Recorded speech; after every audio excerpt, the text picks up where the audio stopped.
दोस्तों एक बार फिर से हम आपके लिए KVS NVS form fill up 2025 apply online procedure की अपडेट लेके आ चुके हैं। किस तरह से आप सीबीएसई केवीएस एनवीएस के 14,782 खाली पदों के लिए अपने फॉर्म अप्लाई कर सकते हो। स्टेप बाय स्टेप कंप्लीट जानकारी आपको इस वीडियो में दी जाएगी।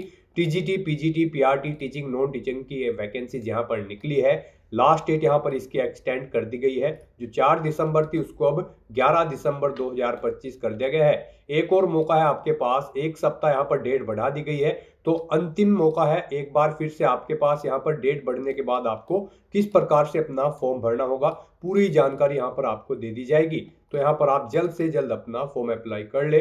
फॉर्म अप्लाई करते समय अगर आपके सामने कोई भी टेक्निकल प्रॉब्लम हो रही है तो उसका हल भी आपको इस वीडियो में मिल जाएगा। फॉर्म अप्लाई करते समय आपको कोई भी ऐसी गलती या फिर मिस्टेक नहीं करनी होगी जिसको करने से आपका फॉर्म रिजेक्ट हो सकता है। डेट बढ़ने के बाद आपको सभी इंस्ट्रक्शंस भी रीड आउट कर लेने होंगे, तभी आपका फॉर्म सक्सेसफुली सबमिट होगा।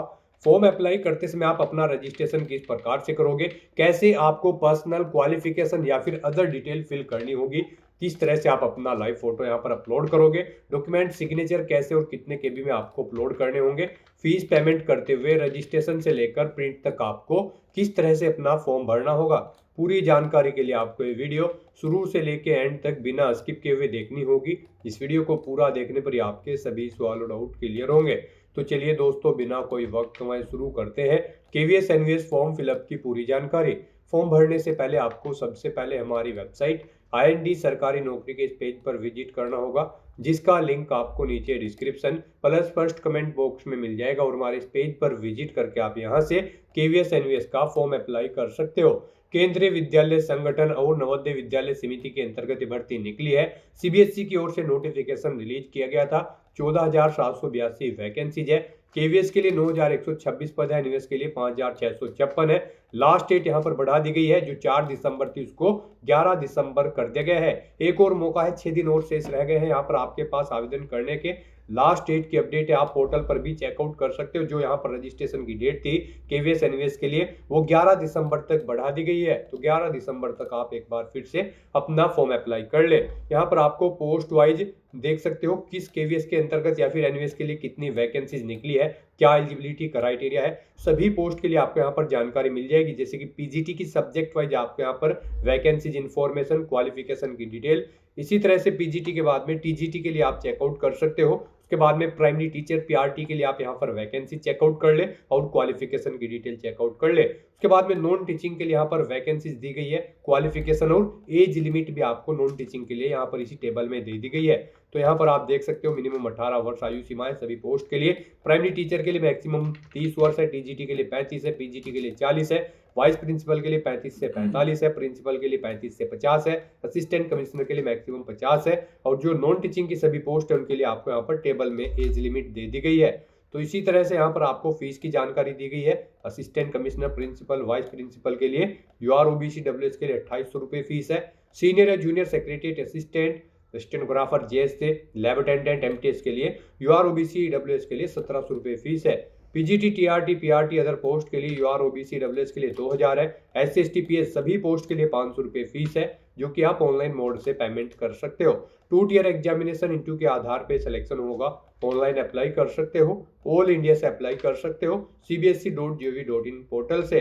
इंपोर्टेंट लिंक सेक्शन के अंतर्गत ऑफिशियल नोटिफिकेशन PDF लिंक पर क्लिक करके आप इसकी PDF यहाँ से डाउनलोड कर सकते हो, जिसमें आपको वैकेंसीज की पोस्ट वाइज और सब्जेक्ट वाइज कंप्लीट इंफॉर्मेशन दे दी गई है। उसके बाद में आपको पोस्ट वाइज यहाँ पर सैलरी की जानकारी, अपर age limit, qualification, complete eligibility criteria की डिटेल आपको पोस्ट वाइज यहाँ पर देखने को मिल जाएगी। उसके बाद में यहाँ पर आपको इस पेज को नीचे स्क्रॉल डाउन करना होगा तो एज रिलैक्सेशन की इंफॉर्मेशन, एग्जामिनेशन पैटर्न आपको यहाँ पर मिल जाएगा।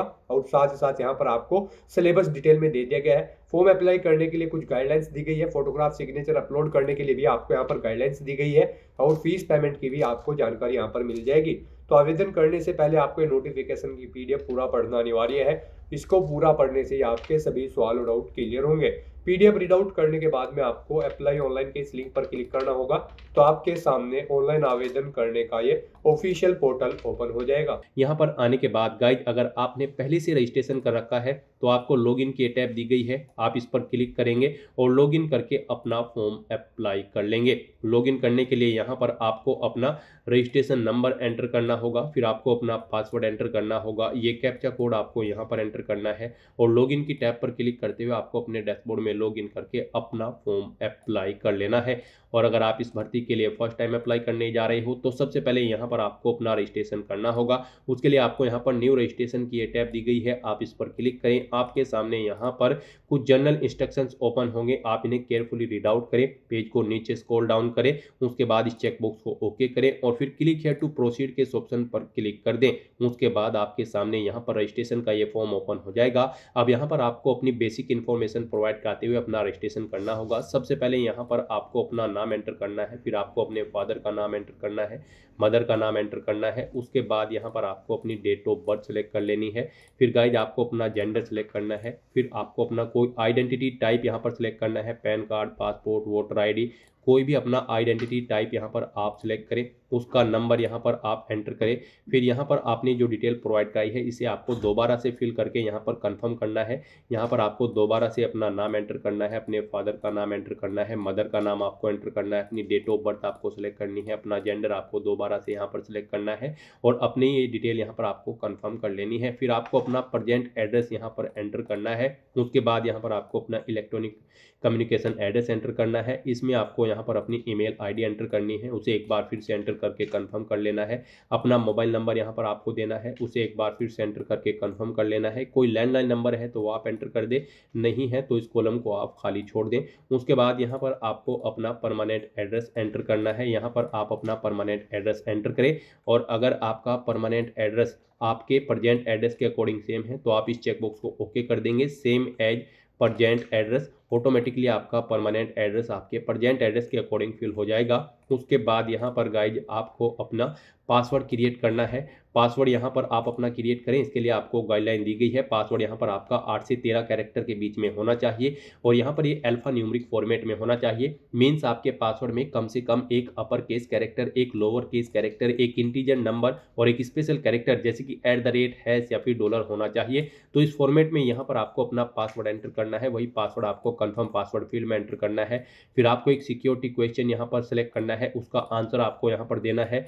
फिर गाइज यहाँ पर आपको ये कैप्चा कोड, जी हाँ दोस्तों, ये कैप्चा कोड आपको यहाँ पर एंटर करना है और उसके बाद सबमिट के इस ऑप्शन पर क्लिक कर देना है। फिर यहाँ पर आपने रजिस्ट्रेशन में जो डिटेल प्रोवाइड कराई है उसका पूरा प्रीव्यू आपको शो कर दिया गया है। आपको सभी डिटेल्स केयरफुली चेकआउट करनी है, पेज को नीचे स्क्रॉल डाउन करना है और यहाँ पर आपको इन सभी चेकबॉक्सेस को ओके करना है कि ये सभी डिटेल जो आपने प्रोवाइड कराई है ये सभी ओके हैं। फिर आपको डिक्लेरेशन सेक्शन में आना है, आई एग्री के चेकबॉक्स को भी ओके करना है।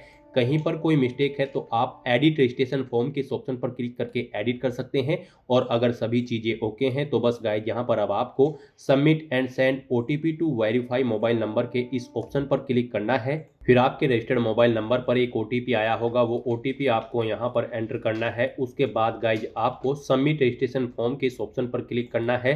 इस तरह से यहाँ पर आपका रजिस्ट्रेशन सक्सेसफुली कंप्लीट हो चुका है। आपको एक रजिस्ट्रेशन नंबर यहाँ पर प्रोवाइड कर दिया गया है। ये रजिस्ट्रेशन नंबर आपकी रजिस्टर्ड ईमेल आईडी और मोबाइल नंबर पर भी सबमिट कर दिया गया है। आपको इसे केयरफुली नोट डाउन करके रख लेना है फ्यूचर यूज के लिए। और गाइज यहाँ पर अब आपको अपना फॉर्म अप्लाई करना है। यहाँ पर अगर आप पहले ही अपनी ईमेल आईडी वेरीफाई करना चाहते हैं तो आप वेरीफाई ईमेल आईडी के इस ऑप्शन पर क्लिक करें और अपनी ईमेल आईडी वेरीफाई कर लें, या फिर आप यहाँ पर अपनी प्रोफाइल पहले कंप्लीट करें, उसके बाद यहाँ पर आपको बाद में अपनी ईमेल आईडी वेरीफाई कर लेनी है। कैसे करोगे इसकी पूरी जानकारी आगे आपको इस वीडियो में दी जाएगी। तो यहाँ पर अगर आप पहले अपनी प्रोफाइल कंप्लीट करना चाहते हैं यानी कि फॉर्म को फिल करना चाहते हैं पहले, तो आप उसे भी फिल कर सकते हैं। उसके लिए यहाँ पर गाइज आपको कंप्लीट प्रोफाइल के इस ऑप्शन पर क्लिक करना है। नेक्स्ट आपके सामने कुछ इस तरह से इंटरफेस शो होगा। यहाँ पर आपका फॉर्म स्टार्ट हो चुका है। आपको सबसे पहले यहाँ पर अपनी पर्सनल डिटेल देनी है, उसके लिए आपको पर्सनल डिटेल की इस टैब पर क्लिक करना है। अब यहाँ पर आपको अपनी पर्सनल डिटेल देनी है। यहाँ पर आपको कुछ डिटेल आपकी ऑटोमेटिकली फिर मिलेगी, जैसे कि आपका नाम, आपकी डेट ऑफ बर्थ, आपके फादर का नाम, आपकी मदर का नाम, जो आपने रजिस्ट्रेशन टाइम पे प्रोवाइड कराया था। अब आपको इस पेज को नीचे स्क्रॉल डाउन करके यहाँ पर सबसे पहले अपनी नेशनलिटी सेलेक्ट करनी है, अपनी कैटेगरी यहाँ पर आपको सिलेक्ट करनी है। फिर यहाँ पर आपको अपनी कैटेगरी दोबारा से सिलेक्ट करके उसे कंफर्म कर लेना है। फिर आपसे पूछा गया कि क्या आप person with benchmark disability candidate हैं यानी कि PWBD कैंडिडेट हैं। अगर हैं तो आप येस ऑप्शन सेलेक्ट करेंगे और फिर यहाँ पर आप अपनी डिसेबिलिटी का टाइप सेलेक्ट करेंगे और फिर यहाँ पर आप अपनी डिसेबिलिटी की डिटेल प्रोवाइड कराएंगे। और अगर आप PWBD कैंडिडेट नहीं हैं तो आप सिंपली यहाँ पर नो ऑप्शन सेलेक्ट करेंगे। फिर आपसे पूछा गया है कि क्या आप पर्सन विद डिसेबिलिटी कैंडिडेट हैं as per section 2S of RPWD act 2016 के। अगर है तो आप यस करेंगे और फिर गाइज नहीं है तो आप नो ऑप्शन सेलेक्ट करेंगे। फिर आपसे पूछा गया है कि क्या आप EX सर्विसमैन कैंडिडेट हैं। अगर हैं तो आप यस ऑप्शन सेलेक्ट करेंगे। फिर यहाँ पर आपको अपनी सर्विस की डिटेल देनी होगी, ज्वाइनिंग डेट देनी होगी, रिटायरमेंट की डेट देनी होगी। इनके अकॉर्डिंग आपकी सर्विस का ड्यूरेशन यहाँ पर आपको कैलकुलेट करके शो कर दिया जाएगा। और अगर आप EX सर्विसमैन नहीं है तो आप सिंपली नो ऑप्शन सेलेक्ट करेंगे। फिर आपसे पूछा गया है कि क्या आप यहाँ पर रेगुलर KVS या फिर NVS एम्प्लॉय हैं या फिर कॉन्ट्रैक्ट बेसिस या डेली बेसिस पर आप KVS या फिर NVS में एम्प्लॉय हैं। अगर हैं तो ऑप्शन आप सेलेक्ट करेंगे, नहीं है तो आप नॉट एप्लीकेबल ऑप्शन सेलेक्ट करेंगे। फिर आपसे पूछा गया है कि क्या आप 3 साल की कंटिन्यूस सर्विस की है आपने सेंट्रल गवर्नमेंट या फिर किसी प्राइवेट बॉडीज़ में। अगर की है तो आप यहाँ पर ऑप्शन सेलेक्ट करेंगे, सेंट्रल गवर्नमेंट में की है या फिर किसी प्राइवेट बॉडी में, आप अपने अकॉर्डिंग ऑप्शन सेलेक्ट करें। नहीं की है तो आप नो ऑप्शन सेलेक्ट करेंगे। फिर आपसे पूछा गया कि क्या आपने FCSA में सर्विस की है कॉन्ट्रैक्ट बेसिस पर किसी JNV जवान नवोदय विद्यालय में। अगर की है तो आप यस करेंगे, नहीं तो नॉट एप्लीकेबल ऑप्शन सेलेक्ट करेंगे। यस ऑप्शन अगर आप सेलेक्ट करेंगे तो फिर उस सर्विस की डिटेल यहाँ पर आपको देनी होगी। और नॉट एप्लीकेबल आप ऑप्शन सेलेक्ट करते हैं तो फिर आपको सर्विस की डिटेल नहीं देनी है। फिर आपको बताना है आपकी बॉडी पर कहीं कोई कट या तिल का निशान है तो उस पैलेस का नाम यहाँ पर आपको देना है। नहीं है तो आप नो मार्क देंगे।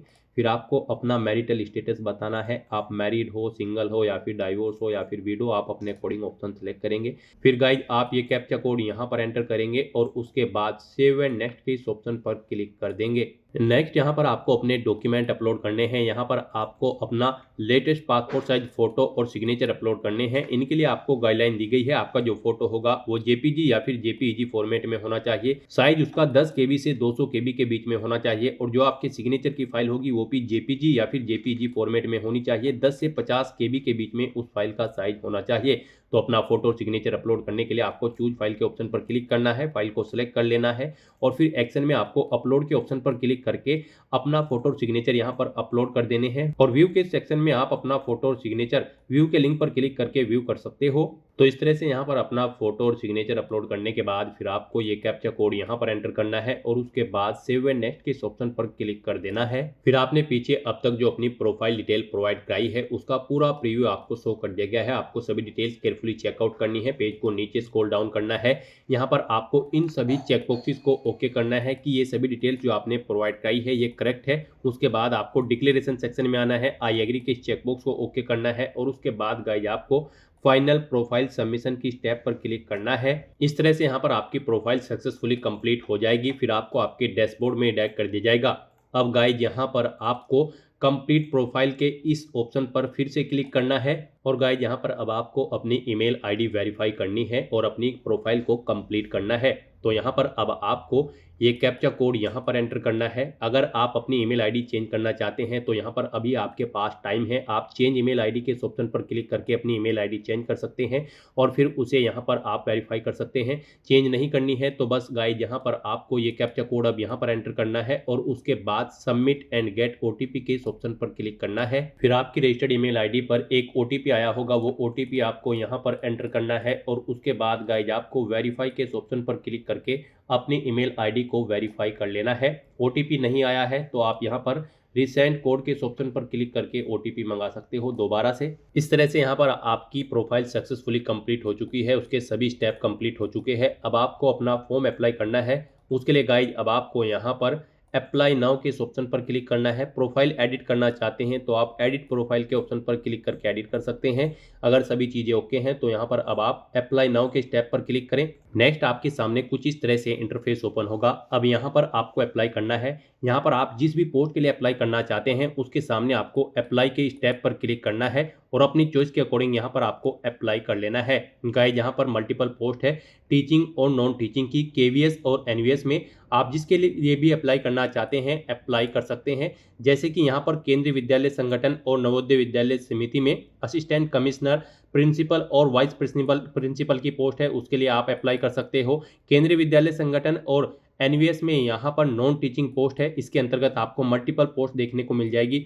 जो आपने नोटिफिकेशन में देखी है, उनके लिए आप अप्लाई कर सकते हो। यहाँ पर केवीएस और एनवीएस में पोस्ट ग्रेजुएट टीचर की वैकेंसीज भी है, यहाँ पर उसके लिए भी आप अप्लाई के टैब पर क्लिक करके अप्लाई कर सकते हो। इसमें भी आपको मल्टीपल पोस्ट देखने को मिल जाएगी। सब्जेक्ट वाइज जो टीचिंग की है वो यहाँ पर आपने चेकआउट करके अप्लाई कर सकते हो। केवीएस और एनवीएस में यहाँ पर ट्रेन ग्रेजुएट टीचर के लिए भी भर्ती है, आप उसके लिए भी अप्लाई कर सकते हो। और यहाँ पर केवीएस में केंद्रीय विद्यालय संगठन में केवल प्राइमरी टीचर की भर्ती निकली है, उसके लिए भी आप अप्लाई की स्टेप पर क्लिक करके अप्लाई कर सकते हो। तो यहाँ पर आप अपनी चॉइस के अकॉर्डिंग जिसके लिए अप्लाई करना चाहते हो, जिन पोस्ट के लिए, उसके सामने अप्लाई के ऑप्शन पर क्लिक करें। यहाँ पर टीचिंग और नॉन टीचिंग पोस्ट के लिए आपको मल्टीपल वैकेंसीज देखने को मिलेगी अगर आप इनके लिए अप्लाई करते हैं। और अगर आप केवीएस के पीआरटी प्राइमरी टीचर के लिए अप्लाई करते हैं तो फिर आपको पीआरटी की पोस्ट देखने को मिलेगी। तो आप अपनी चॉइस के अकॉर्डिंग यहाँ पर जिस पोस्ट के लिए अप्लाई करना चाहते हैं उसके सामने अप्लाई के टैब पर क्लिक करें। फिर आपके सामने कुछ इस तरह से इंटरफेस ओपन होगा। अब यहाँ पर आपने जिस भी पोस्ट को सिलेक्ट किया होगा अप्लाई करने के लिए,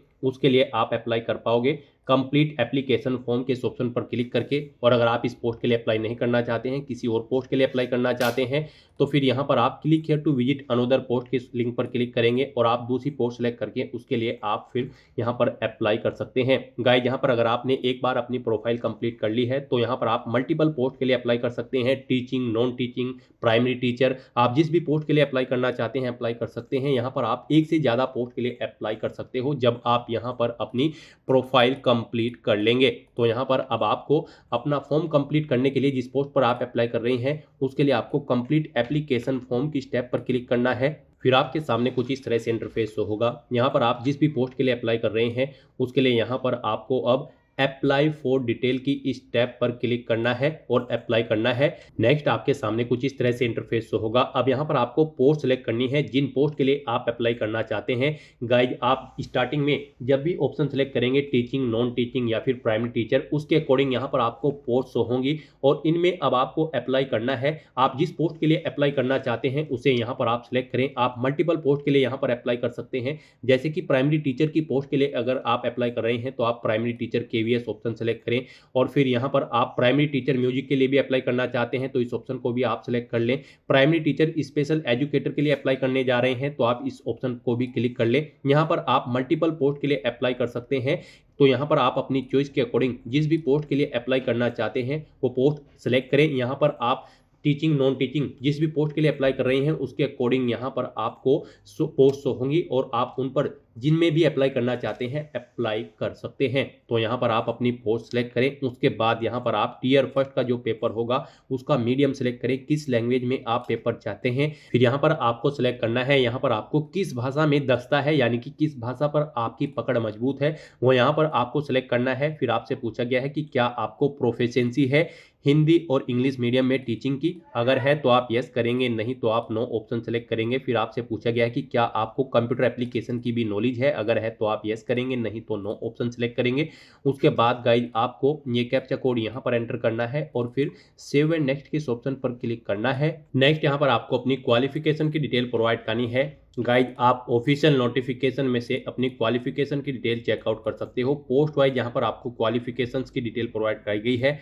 आप यहाँ से क्वालिफिकेशन की डिटेल चेकआउट करें और अपनी क्वालिफिकेशन की डिटेल प्रोवाइड कर दें, या फिर आपको हमारी वेबसाइट के इस पेज पर ही पोस्ट के अकॉर्डिंग यहाँ पर क्वालिफिकेशन की डिटेल प्रोवाइड कराई गई है। आप जिस पोस्ट के लिए अप्लाई कर रहे हैं उसकी क्वालिफिकेशन चेकआउट करें और उसकी डिटेल प्रोवाइड कराएं। तो यहाँ पर अब आपको अपनी क्वालिफिकेशन की डिटेल देनी है। गाइज, यहाँ पर अगर आप प्राइमरी टीचर की पोस्ट के लिए अप्लाई करने जा रहे हैं तो आप क्वालिफिकेशन चेकआउट करें। जैसे कि यहाँ पर अगर आप प्राइमरी टीचर की पोस्ट के लिए अप्लाई करते हैं केवीएस में तो आपका यहाँ पर 12वीं क्लास पास आउट होना जरूरी है 50% मार्क्स के साथ, और आपके पास 2 साल का डिप्लोमा होना चाहिए यहाँ पर एलिमेंट्री एजुकेशन में किसी रिकॉग्नाइज्ड इंस्टीट्यूट या फिर बोर्ड से, या फिर यहाँ पर आपका 12वीं क्लास पास आउट होना जरूरी है 50% मार्क्स के साथ, और आपके पास 4 साल की बैचलर ऑफ एलिमेंट्री एजुकेशन यानी कि BL.Ed की डिग्री होनी चाहिए किसी रिकॉग्नाइज्ड इंस्टीट्यूट या फिर बोर्ड से, या फिर यहाँ पर आपका 12वीं क्लास पास आउट होना जरूरी है 50% मार्क्स के साथ, और आपके पास यहाँ पर 2 साल का डिप्लोमा होना चाहिए इन स्पेशल एजुकेशन में from rehabilitation council of India RCI से। तो यहाँ पर आप अपने अकॉर्डिंग अपनी क्वालिफिकेशन की डिटेल चेकआउट करें और उसकी डिटेल प्रोवाइड कराएं। साथ ही साथ यहाँ पर आपका सीटीईटी पेपर फर्स्ट में पास आउट होना भी जरूरी है। यहाँ पर अगर आप प्राइमरी टीचर की पोस्ट के लिए अप्लाई करने जा रहे हैं तो यहाँ पर अब आपको पोस्ट के अकॉर्डिंग अपनी क्वालिफिकेशन की डिटेल देनी है। यहाँ पर अगर आप प्राइमरी टीचर की पोस्ट के लिए अप्लाई कर रहे हैं तो आपको सबसे पहले 12वीं क्लास की डिटेल देनी होगी। पास आउट होना आपका जरूरी है। पासिंग ईयर यहाँ पर आपको देना है, कब आपने पास आउट की है। उसके बाद यहाँ पर आपको बताना है आपने किस स्ट्रीम या कोर्स में अपनी 12वीं क्लास पास आउट की है। आप अपने अकॉर्डिंग ऑप्शन सेलेक्ट करेंगे। बोर्ड का नाम यहाँ पर आप सेलेक्ट करेंगे जिस बोर्ड से आपने अपनी 12वीं क्लास पास आउट की है। रिजल्ट का मोड बताएंगे, वो परसेंटेज में था या फिर सीजीपीए में। यहाँ पर अगर परसेंटेज में था तो आप बताएं कितने मार्क्स थे टोटल, उनमें से आपने कितने मार्क्स ऑब्टेन किए हैं वो आपको देने हैं। इनके अकॉर्डिंग आपकी परसेंटेज कैलकुलेट करके यहाँ पर आपको शो कर दी जाएगी। फिर आपके पास 12वीं में कौन कौन से सब्जेक्ट थे वो यहाँ पर आपको एंटर करने हैं। उसके बाद अगर आपके पास 4 साल का यहाँ पर आपके पास BL.Ed की डिग्री है तो उसकी डिटेल आप प्रोवाइड कराएंगे। डिग्री नहीं है तो फिर आप इसे ऐसे ही रहने देंगे, इस सेक्शन को न भरें। और फिर यहाँ पर आपको अपने डिप्लोमा की डिटेल देनी होगी, diploma in educational qualification detail में। और गाइज अगर आपके पास डिग्री है तो यहाँ पर आप पास आउट ऑप्शन सेलेक्ट करेंगे। फिर पासिंग ईयर यहाँ पर आप अपनी ग्रेजुएशन का सिलेक्ट करेंगे, कब आपने अपनी ग्रेजुएशन पास आउट की है वो ईयर यहाँ पर आपको सिलेक्ट कर लेना है। उसके बाद यहाँ पर आपको कोर्स या स्ट्रीम का नाम देना है। यहाँ पर आपके पास 4 साल का bachelor of elementary education BL.Ed की डिग्री है या फिर आपके पास कोई सिंपली बैचलर डिग्री है और उसकी डिटेल आप देना चाहते हैं तो आप सेकंड ऑप्शन सेलेक्ट करेंगे। आप अपने अकॉर्डिंग ऑप्शन सेलेक्ट करें। यूनिवर्सिटी या बोर्ड का नाम सेलेक्ट करें जिससे आपने अपनी ये यहाँ पर 4 साल का BL.Ed की डिग्री पास आउट की है। फिर आपको रिजल्ट का मोड देना है। यहाँ पर अगर परसेंटेज में है तो आपको अपने मार्क्स की डिटेल देनी होगी। यहाँ पर आपको टोटल मार्क्स देने होंगे, कितने ऑब्टेन किए हैं उनमें से आपको वो देने होंगे। इनकी परसेंटेज आपके सामने कैलकुलेट करके आपको शो कर दी जाएगी। फिर यहाँ पर आपको अपनी यहाँ पर बैचलर डिग्री के सब्जेक्ट एंटर करने हैं। और अगर आपके पास 4 साल का यहाँ पर BL.Ed की डिग्री नहीं है तो फिर आपको अपने यहाँ पर डिप्लोमा की डिटेल प्रोवाइड करानी है। यहाँ पर आप ऑप्शन सेलेक्ट करेंगे, आपने पास आउट कर लिया है। पासिंग ईयर यहाँ पर आप देंगे अगर आप डिप्लोमा की डिटेल देना चाह रहे हैं। यहाँ पर आप डिप्लोमा की डिटेल प्रोवाइड कराएं या फिर डिग्री की, आप इनमें से एक आपके लिए रिक्वायर्ड है। आप अपनी चॉइस के अकॉर्डिंग किसी की भी डिटेल प्रोवाइड करा सकते हैं। तो यहाँ पर अगर आप डिप्लोमा की डिटेल दे रहे हैं तो पासिंग ऑप्शन सेलेक्ट करने के बाद आपको बताना है कब आपने पास आउट किया है। कोर्स या स्ट्रीम का नाम देना है। यहाँ पर आपके पास 2 साल का डिप्लोमा है, यहाँ पर special education rehabilitation council of India से RCI से, या फिर आपके पास डिप्लोमा है एलिमेंट्री एजुकेशन का 2 साल का, तो आप अपने अकॉर्डिंग यहाँ पर ऑप्शन सेलेक्ट करेंगे।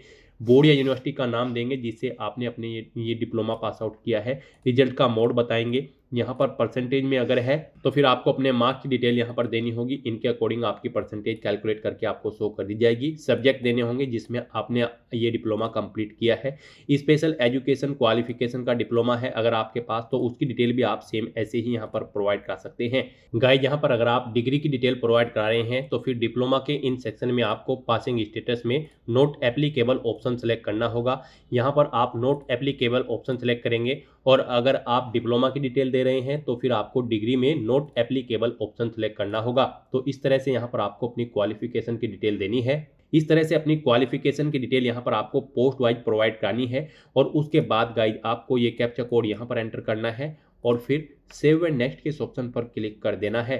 नेक्स्ट यहाँ पर आपको अपनी CTET की डिटेल देनी है। यहाँ पर आपसे पूछा गया है कि क्या आप क्वालिफाइड है। CTET आपने क्वालिफाई कर ली है, यहाँ पर आपका पास आउट होना जरूरी है। आपका CTET क्वालिफाइड होना जरूरी है, तभी आप यहाँ पर KVS प्राइमरी टीचर की पोस्ट के लिए अप्लाई कर सकते हो। तो यहाँ पर आपको येस ऑप्शन सेलेक्ट करना है। यहाँ पर आपको आपकी पोस्ट के अकॉर्डिंग ऑप्शन मिलेंगे। जो आप पोस्ट सेलेक्ट करेंगे उनके अकॉर्डिंग आपको अपनी क्वालिफिकेशंस की डिटेल देनी होगी। यहाँ पर आपको क्वालिफाइंग ईयर सेलेक्ट करना है जब आपने पास आउट किया है। अपना CTET का रोल नंबर यहाँ पर आपको देना है। पेपर फर्स्ट ऑप्शन आपको सिलेक्ट करना है। पेपर फर्स्ट पास आउट होना आपका जरूरी है अगर यहाँ पर KVS प्राइमरी टीचर की पोस्ट के लिए अप्लाई कर रहे हैं। उसके बाद गाइज आपको ये कैप्चा कोड यहाँ पर एंटर करना है और फिर सेव एंड नेक्स्ट के इस ऑप्शन पर क्लिक करना है। फिर यहाँ पर आपको आपके एप्लीकेशन फॉर्म का पूरा प्रीव्यू शो कर दिया गया है। आपको सभी डिटेल्स केयरफुली चेकआउट करनी है। पेज को नीचे स्क्रॉल डाउन करना है। यहाँ पर आपको apply for educational detail, CTET detail, in checkboxes को ओके करना है। फिर आपको डिक्लेरेशन सेक्शन में आई एग्री के चेकबॉक्स को ओके करना है। और उसके बाद फिर गाइज यहाँ पर आपको फाइनल सबमिशन ऑफ एप्लीकेशन के स्टेप पर क्लिक करना है। इस तरह से यहाँ पर आपका एप्लीकेशन फॉर्म कंप्लीट हो चुका है, लेकिन कंसीडर इसे आपके फीस पेमेंट के बाद ही किया जाएगा। तो यहाँ पर अब आपको अपना फीस पेमेंट करना है। आपको आपकी कैटेगरी के अकॉर्डिंग यहाँ पर एप्लीकेशन फीस का अमाउंट शो कर दिया गया है। अब गाइस यहाँ पर अगर आपके फॉर्म में कोई मिस्टेक है तो आप एडिट एप्लीकेशन फॉर्म के ऑप्शन पर क्लिक करके अपने फॉर्म को एडिट भी कर सकते हैं। नहीं तो यहाँ पर अब आपको अपना फीस पेमेंट करना है। उसके लिए यहाँ पर आपको आपकी कैटेगरी के अकॉर्डिंग फीस का अमाउंट शो कर दिया गया है। अब यहाँ पर आप पे एग्जामिनेशन फीस के इस टैब पर क्लिक करें और अपना फीस पेमेंट करें। फिर आपके सामने कुछ इस तरह से इंटरफेस शो होगा। यहाँ पर अब आपको ऑनलाइन पेमेंट के इस ऑप्शन पर क्लिक करना है और उसके बाद प्रोसीड फॉर पेमेंट के इस ऑप्शन पर क्लिक करना है। फिर आपके सामने कुछ इस तरह से इंटरफेस शो होगा। अब यहाँ पर आपको बिल डैश पेमेंट गेटवे के इस ऑप्शन पर क्लिक करना है और उसके बाद प्रोसीड फॉर पेमेंट के इस ऑप्शन पर क्लिक करना है। नेक्स्ट आपके सामने फीस पेमेंट का ये इंटरफेस ओपन होगा। आप debit card, credit card, net banking, UPI या फिर क्यूआर के थ्रू अपना फीस पेमेंट कर सकते हो। यूपीआई यहाँ पर आपके लिए बेस्ट और इजी ऑप्शन रहेगा। आप यूपीआई के इस ऑप्शन पर क्लिक करें। यहाँ पर आप अपनी यूपीआई आईडी एंटर करें और मेक पेमेंट के ऑप्शन पर क्लिक करते हुए फीस पेमेंट कर दें। या फिर गाइज आप यहाँ पर शो कोड के इस ऑप्शन पर क्लिक करें। ये क्यूआर कोड आपको शो होगा। आप इसे अपने यूपीआई से स्कैन करें और अपना फीस पेमेंट कर दें। सक्सेसफुली फीस पेमेंट करते ही यहाँ पर आपके एप्लीकेशन फॉर्म की सभी टास्क कंप्लीट हो जाएगी। उसके बाद आपको आपके डैशबोर्ड में डायरेक्ट कर दिया जाएगा। वहाँ से आप अपने एप्लीकेशन फॉर्म का स्टेटस चेकआउट कर सकते हो और चेकआउट कर सकते हो कि क्या आपका एप्लीकेशन फॉर्म सक्सेसफुली सबमिट हो चुका है या फिर नहीं। और गाइज वहाँ से आप अपने एप्लीकेशन फॉर्म का एक हार्ड कॉपी प्रिंट आउट भी ले सकते हैं फ्यूचर यूज के लिए, फ्यूचर रेफरेंस के लिए। फॉर्म सबमिट होने के बाद आपको आपके डैशबोर्ड में कुछ इस तरह से इंटरफेस होगा। गाइज यहाँ पर आप एक से ज्यादा पोस्ट के लिए अप्लाई कर सकते हो। आप दोबारा से यहाँ पर किसी भी टीचिंग या नॉन टीचिंग पोस्ट के लिए भी अप्लाई कर सकते हो। यानी कि यहाँ पर आप अपने डैशबोर्ड में से मल्टीपल पोस्ट के लिए अप्लाई कर सकते हो। तो दोस्तों ऐसे आप केवीएस और एनवीएस की इस भर्ती के लिए अपने फॉर्म अप्लाई कर सकते हो बिना कोई मिस्टेक किए हुए। आज की इस वीडियो में बस इतना ही। आई होप ये वीडियो आपको पसंद आई होगी। अगर पसंद आई हो तो इसे लाइक और शेयर करें। चैनल पर नए हो तो इसे सब्सक्राइब कर लें। Thanks for watching.